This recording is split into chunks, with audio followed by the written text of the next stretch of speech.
ایک دفعہ کا ذکر ہے، ایک گاؤں ہوا کرتا تھا۔ اس گاؤں میں ایک آدمی اپنی بیٹی اور اپنی بیوی کے ساتھ رہا کرتا تھا۔ وہ لوگ ہنسی خوشی زندگی گزار رہے تھے۔ اس کی بیٹی کو پودے لگانا بہت زیادہ اچھا لگتا تھا۔ ارے یہ جگہ تو بہت اچھی ہے، میں یہاں پہ بہت سے پودے لگاؤں گی۔ بہت سال گزر جاتے ہیں اور اسی طرح سب ہنسی خوشی زندگی گزار رہے تھے اور اس کے لگائے ہوئے پودے بہت زیادہ بڑے ہو چکے تھے۔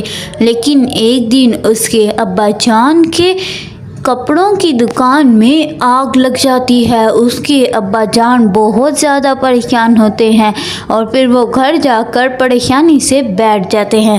ان کی بیوی ان سے پوچھتی ہے، کیا ہوا؟ آپ اتنے زیادہ پریشان لگ رہے ہیں۔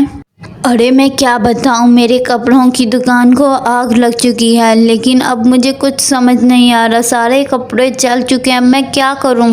ہاں یہ کیا ہو گیا؟ ہمارے کپڑوں کی دکان کو آگ لگ گئی، اب ہم دوبارہ سے کپڑے کہاں سے لا کر رکھیں گے؟ آپ کچھ سوچیے نا، کچھ کیجیے۔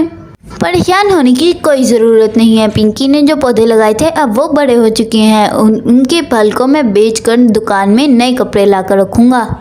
اور پھر وہ ایسا ہی کرتے ہیں اور ہنسی خوشی زندگی گزارنے لگتے ہیں۔